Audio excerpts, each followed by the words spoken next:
रामगढ़ गांव की सुबह हमेशा की तरह शांत और खुशनुमा थी। गांव के चौराहे पर रामू पिछले 15 सालों से अपना छोले भटूरे का ठेला लगा रहा था। उसके छोले भटूरे का स्वाद पूरे गांव के दिलों में बसा हुआ था। रामू स्वभाव से बेहद सीधा और ईमानदार इंसान था। वो बहुत ही कम दाम में भरपेट और लजीज छोले भटूरे खिलाता था, इसलिए गांव का हर अमीर गरीब सुबह सुबह उसके ठेले पर हाजिर हो जाता था। अरे काका, आज बड़े दिनों बाद सुबह सुबह ठेले पर आए हो। अरे रामू बेटा, तुम्हारी ठेले की खुशबू ही ऐसी है कि पैर अपने आप खींच लाते हैं। बस एक प्लेट छोले भटूरे लगा दो, भूख से पेट में चूहे कूद रहे हैं। ये लीजिए काका, आपके पसंदीदा तीखे छोले, फूले हुए भटूरे और साथ में ये हरी मिर्च का अचार। आराम से खाइए। वाह रामू, मान गए भाई। इतने सालों से तुम्हारे हाथ का स्वाद चख रहा हूँ, लेकिन आज भी वही पुराना जादू है। और दाम तो तुम नाम मात्र का लेते हो। इतने कम पैसों में आज के जमाने में कौन खिलाता है भला। काका, ये दुकान सिर्फ पेट पालने के लिए नहीं है, ये गांव मेरा परिवार है। जब आप लोग खाकर मुस्कुराते हो ना, तो मेरा दिल वैसे ही भर जाता है। मुनाफे का क्या है, वो तो उतना मिल ही जाता है जिससे दाल रोटी चल सके। रामू भैया, मेरे लिए भी 2 प्लेट पैक कर दो। शहर से मेरा दोस्त आया है, उसे आज तुम्हारे हाथ के छोले भटूरे खिलाकर रामगढ़ का असली स्वाद चखाऊंगा। अभी लो रमेश भाई, बस 2 मिनट रुको। भटूरे एकदम गुब्बारे की तरह फूल रहे हैं। गरम गरम खाने का मजा ही कुछ और है। ठेले पर लोगों की भीड़ बढ़ती जा रही थी।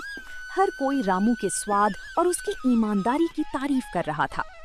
तभी एक दोपहर, जब रामू के ठेले पर ग्राहकों की भीड़ थोड़ी कम हुई थी, चौराहे पर एक चमचमाती हुई बड़ी गाड़ी आकर रुकी।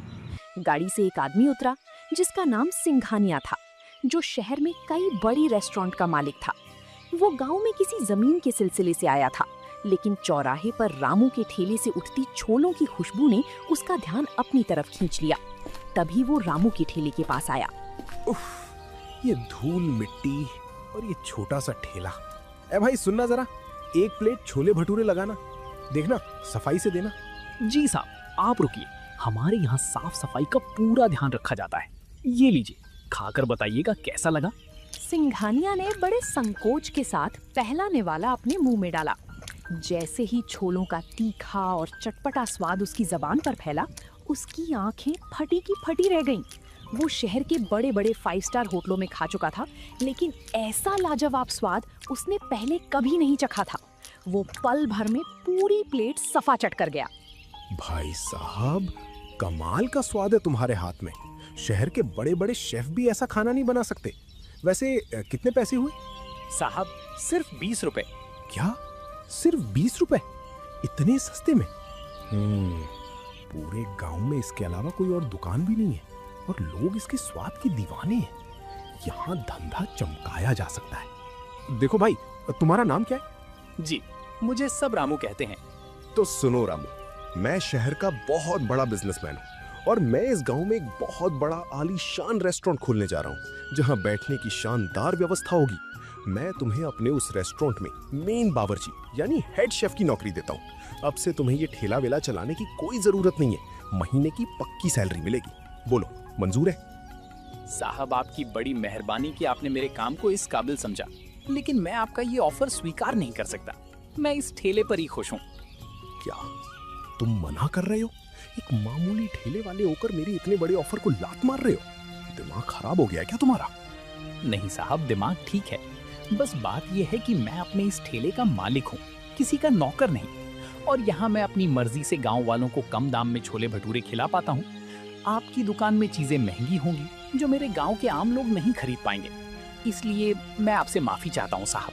ठीक है रामू, तुम्हें अपनी इस छोटी से ठेले पर बहुत घमंड है ना। अब देखो मैं क्या करता हूँ। इसी गांव में दुकान खोलूंगा और तुम्हारा ये ठेला बंद करवा कर रहूंगा।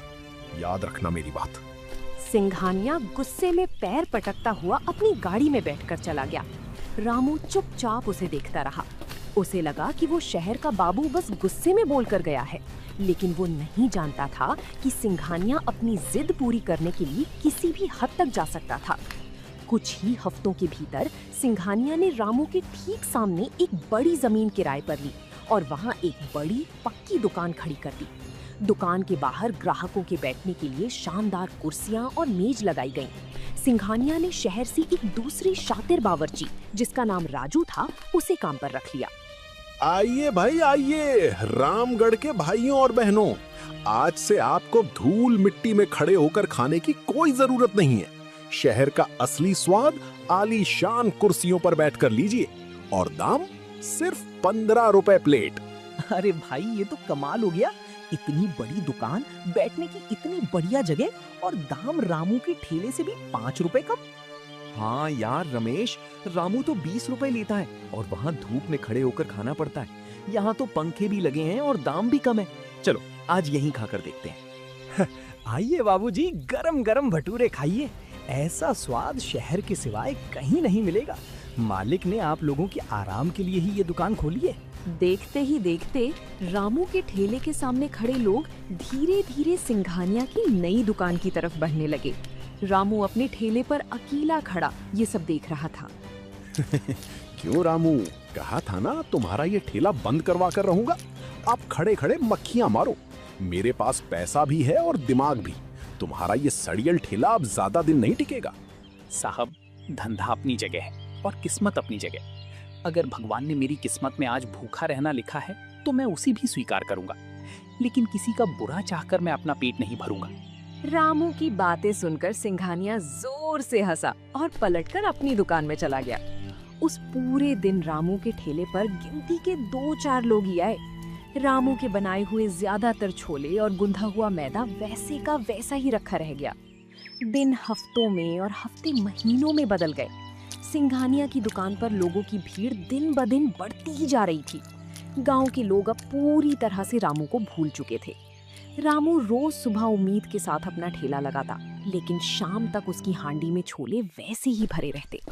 हालत ये हो गई थी कि गांव के जो लोग कभी रामू की तारीफ करते नहीं थकते थे, अब वही लोग उसके पास से गुजरते हुए उसे ताने मारने लगे थे। अरे रामू भाई, तुम अभी भी ये ठेला लगा रहे हो? अब तो जिद छोड़ो। सामने देखो कितनी बड़ी दुकान है, वहाँ 15 रुपए में प्लेट मिलती है और तुम आज भी 20 रुपए पर अड़े हुए हो। ऊपर से धूप और धूल में कौन खड़ा रहे भला? रमेश भाई, मैं पिछले 15 सालों से इसी दाम में खिला रहा हूँ। मैंने कभी मिलावट नहीं की, हमेशा शुद्ध मसालों का इस्तेमाल किया। शहर की दुकान वाले कम दाम में क्या खिला रहे हैं ये तो वही जाने। अरे छोड़ो यार रमेश, इसे अपनी कला पर बड़ा घमंड है। रामू, जमाना बदल गया है। अब कोई तुम्हारी इस टूटी लकड़ी के ठेले पर खड़े होकर अपनी इज्जत खराब नहीं करना चाहता। जब सामने इतनी बढ़िया व्यवस्था है तो लोग बेवकूफ थोड़ी हैं जो यहाँ आएंगे। हमारी मानो तो ये ठेला आप बंद ही कर दो, तुम्हारे बस का नहीं रहा अब। रामू बेटा, बुरा मत मानना, पर लोग सच कह रहे हैं। जमाने के साथ बदलना पड़ता है। अब तुम्हारा ये काम यहाँ नहीं चलेगा। अपने ही गांव वालों के मुंह से ऐसी कड़वी बातें सुनकर रामू का दिल अंदर से टूट गया। जिन लोगों को उसने अपने परिवार की तरह समझा था, वे चंद पैसों और दिखावे की खातिर इतनी जल्दी बदल जाएंगे, इसकी उसने कल्पना भी नहीं की थी। उस शाम रामू ने रोते हुए अपने ठेले का सामान समेटा। शायद अब मेरी यहाँ कोई जरूरत नहीं रही। जिस स्वाद को गांव का गौरव समझा था, आज वही स्वाद इन लोगों के लिए बोझ बन गया। हे भगवान, अब मैं अपने परिवार का पेट कैसे पालूंगा? रामू भारी मन से ठेला लेकर घर लौट गया। अगले दिन से चौराहे का वो कोना जहां रामू का ठेला लगता था, पूरी तरह सूना हो गया। रामू का ठेला लगना बंद हो चुका था और रामू के घर में एक गहरे सन्नाटे और संकट की शुरुआत हो चुकी थी। ठेला बंद हुए कई महीने बीत चुके थे। रामू रोज सुबह उठकर अपने घर के आंगन में खड़े उस पुराने ठेले को देखता और उसकी आंखों से आंसू छलकाते। दुकान बंद होने की वजह से कमाई का जरिया पूरी तरह ठप हो गया था। घर खर्च चलाने के लिए रामू ने अपनी बरसों की जमा पूंजी निकालनी शुरू कर दी थी, लेकिन बिना कमाई के कब तक गुजारा होता। धीरे धीरे वो जमा पूंजी भी खत्म होने की कगार पर पहुंच गई। अब हालात यहाँ तक आ गए थे कि घर में राशन लाने के लिए भी पैसे नहीं बचे थे। अजी सुनते हो, डिब्बे में आखिरी मुट्ठी भर चावल बचे हैं। दाल और आटा तो कल ही खत्म हो गया था। अब घर में फूटी कौड़ी भी नहीं बची है। मैं क्या करूं भाग्यवान? शहर जाकर काम ढूंढने की कोशिश की पर वहां भी कोई काम नहीं मिला। गांव में कोई मजदूरी पर भी नहीं रख रहा है। सब कहते हैं कि जो ठेला नहीं चला पाया वो क्या काम करेगा। गांव वाले भी कितने मतलबी निकले। इतने सालों तक आपने उन्हें कम दाम में सबसे अच्छा खाना खिलाया और मुसीबत आती ही सबने मुंह फेर लिया। आज हमारे घर में चूल्हा जलने के लाले पड़े हैं, पर कोई हाल तक पूछने नहीं आया। किसी को दोष मत दो। वक्त खराब हो तो साया भी साथ छोड़ देता है। मुझे अपनी फिक्र नहीं है। बस ये सोचकर दिल बैठ जाता है कि कल तुम्हें और खुद को क्या खिलाऊंगा। कभी सोचा नहीं था कि ईमानदारी का ये सिला मिलेगा। रामू का स्वाभिमान उसे किसी के आगे हाथ फैलाने की इजाजत नहीं देता था। वो भूखा सो सकता था, लेकिन गांव में किसी के सामने गिड़गिड़ा नहीं सकता था। दूसरी तरफ चौराहे पर सिंघानिया की दुकान का धंधा 7वें आसमान पर था।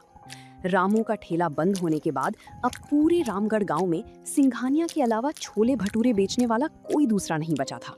सिंघानिया इसी मौके का इंतजार कर रहा था।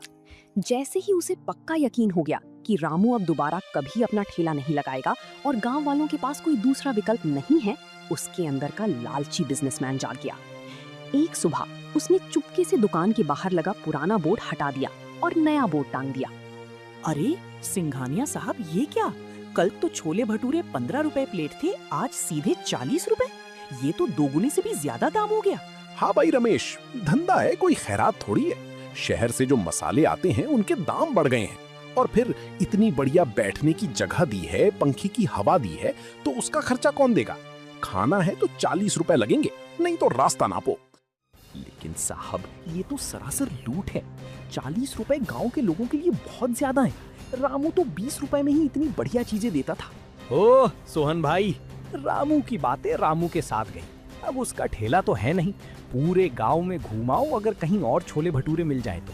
खाना है तो पैसे निकालो, वरना पीछे हटो, दूसरे ग्राहकों को आने दो। देखो भाइयों, सीधी सी बात है।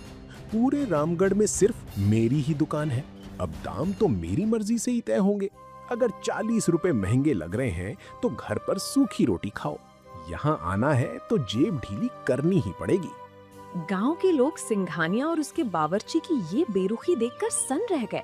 जो सिंघानिया पहले हाथ जोड़कर उन्हें बुलाता था, आज वही उनके साथ बदतमीजी कर रहा था। लेकिन 40 रुपए प्लेट करने के बाद भी सिंघानिया का लालच शांत नहीं हुआ। जब उसने देखा कि गांव वाले मजबूरी में अब भी उसकी दुकान पर आ रहे हैं, तो उसने कुछ ही दिनों बाद एक और चाल चली। उसने छोले भटूरे का दाम बढ़ाकर सीधे 60 रुपए प्लेट कर दिया और साथ ही प्लेट में मिलने वाली छोलों की मात्रा भी कम कर दी। अब स्वाद भी पहले जैसा नहीं रहा था, क्योंकि मुनाफे के चक्कर में घटिया मसालों का इस्तेमाल होने लगा था। गांव के चौराहे पर अब हर तरफ सिंघानिया के खिलाफ गुस्सा भड़क रहा था। अरे राजू बावर्ची, ये क्या मजाक है? 60 रुपए ले रहे हो और प्लेट में सिर्फ एक भटूरा और नाम मात्र के छोले। ऊपर से छोलों में कोई स्वाद ही नहीं है। ऐसा लग रहा है जैसे उबले हुए पानी में मिर्च डाल दी हो। ओ रमेश भाई, ज्यादा चिल्लाने की जरूरत नहीं है। लेना है तो लो, नहीं तो थाली यहीं छोड़ो और बाहर निकलो। हमारे पास ग्राहकों की कोई कमी नहीं। सिंघानिया साहब, ये तो सरासर अन्याय है।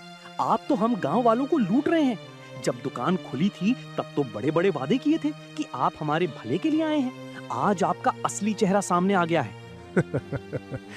अरे सोहन, वादे तो धंधे की शुरुआत में किए जाते हैं। अब जब गांव में मेरे अलावा कोई दूसरा विकल्प ही नहीं है, तो मैं 100 रुपए प्लेट भी बेचूं तो तुम्हें खाना पड़ेगा। जाओ, जो कर सकते हो कर लो। धिक्कार है तुम पर सिंघानिया, तुम इंसानों की मजबूरी का फायदा उठा रहे हो। आज हमें समझ आया कि तुम कोई भले आदमी नहीं, बल्कि एक नंबर के लालची और मक्कार इंसान हो। तुमने हमारे रामू का ठेला सिर्फ इसलिए बंद करवाया ताकि तुम हमें अपनी मर्जी से लूट सको। सिंघानिया ने सुखिया काका की बात पर कोई ध्यान नहीं दिया और उल्टा उन्हें दुकान से बाहर जाने को कह दिया। दुकान पर खड़े सभी गांव वालों के चेहरों पर अब गहरी निराशा और गुस्सा था। उन्हें अब समझ आ चुका था कि वे एक बहुत बड़े धोखे का शिकार हो चुके हैं। उस दिन चौराहे से लौटकर गांव के प्रमुख लोग सुखिया काका के घर पर जमा हुए। बातों बातों में सबको रामू के उस पुराने लकड़ी के ठेले की याद आने लगी, जहां स्वाद भी था, अपनापन भी था और सबसे बड़ी बात ईमानदारी थी। गांव वालों को अब अपनी उस गलती का एहसास हो रहा था, जिसकी वजह से उन्होंने एक भली इंसान का रोजगार छीन लिया था। काका, हमसे बहुत बड़ी भूल हो गई। हम उस सिंघानिया के दिखावे और चंद पैसों के लालच में आ गए। हमने रामू भाई को क्या क्या ताने नहीं मारे। आज हमें एहसास हो रहा है कि वो कितने सच्चे इंसान थे।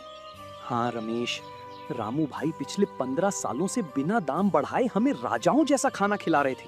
कभी एक पैसे की हेराफेरी नहीं की। और हमने क्या किया? एक बाहरी लालची के लिए अपने ही भाई का ठेला बंद करवा दिया। सुना है उनके घर में अब राशन के भी पैसे नहीं बचे हैं। जब इंसान के पास अच्छी चीज होती है तो उसे उसकी कदर नहीं होती। तुम सबने रामू के स्वाद और उसकी ईमानदारी का अपमान किया है। आज जो हमारी दुर्दशा हो रही है वो हमारे अपने कर्मों का फल है।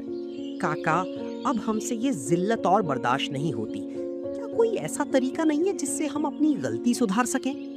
गलती सुधारी जा सकती है अगर तुम सब मिलकर एक साथ खड़े हो जाओ। हमें रामू के पास जाना होगा, उससे हाथ जोड़कर माफी मांगनी होगी और उसका ठेला फिर से शुरू करवाना होगा।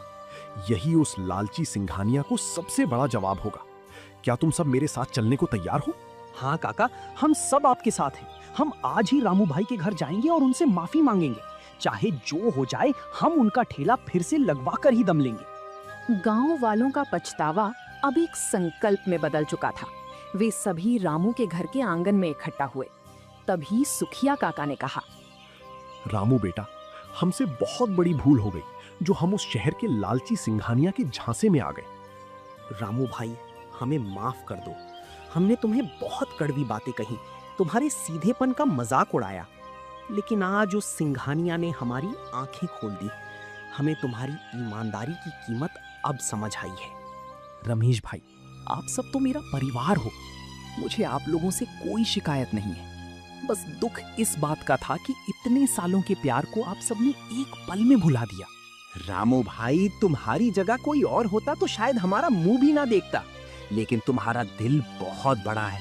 हम सब मिलके तुम्हारे घर के आंगन में खड़ा ये ठेला वापस चौराहे पर ले जाने आए हैं। राशन से लेकर दुकान के सामान तक का सारा इंतजाम हम सब ने मिलकर किया है। लेकिन सोहन भाई, मेरे पास तो अब दोबारा धंधा शुरू करने के लिए 1 रुपया भी नहीं बचा है। मैं कैसे? बेटा, पैसों की चिंता तुम मत करो। ये पूरे गांव का प्रायश्चित है। तुम बस चलो और अपनी कढ़ाई में दोबारा वही पुराना स्वाद घोल दो। आज रामगढ़ को अपने रामू बावर्ची की सबसे ज्यादा जरूरत है। गांव वालों का ऐसा सच्चा प्यार और पछतावा देखकर रामू का रुका हुआ हौसला फिर से जाग उठा। अगली सुबह रामगढ़ की चौराहे पर एक बार फिर से रामू का पुराना लकड़ी का ठेला सज चुका था। बड़े बड़े बर्तनों में छोलों की वही पुरानी जानी पहचानी और खुशबूदार भाप उठ रही थी। रामू के चेहरे पर वही पुरानी मुस्कान थी।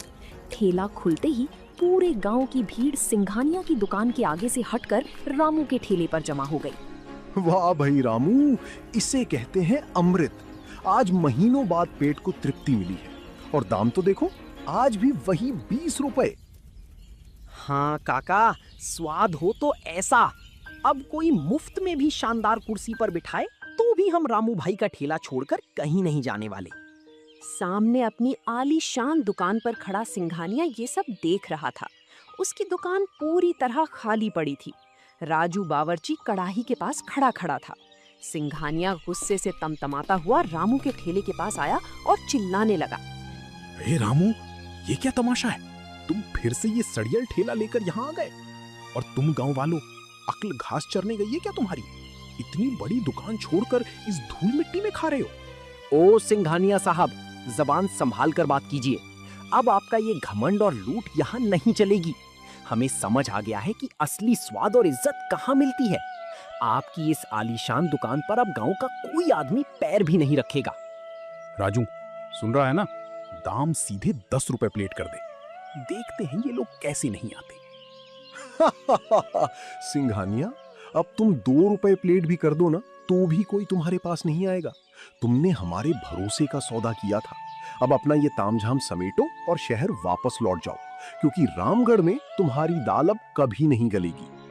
देखते ही देखते कुछ ही दिनों में सिंघानिया की दुकान का काम पूरी तरह ठप हो गया। ग्राहकों के ना आने की वजह से उसे भारी नुकसान उठाना पड़ा और आखिरकार एक रात वो अपनी दुकान का शटर गिराकर चुपचाप गांव छोड़कर हमेशा के लिए शहर भाग गया। रामू का ठेला आज भी उसी चौराहे पर शान से खड़ा रहता है, जहां स्वाद, कम दाम और ईमानदारी की जीत की कहानी हर रोज गूंजती है। तो दोस्तों, आप लोगों को ये कहानी कैसी लगी? कमेंट करके जरूर बताएं और ऐसी कहानियों को देखने के लिए वीडियो को लाइक करें और चैनल को सब्सक्राइब करें।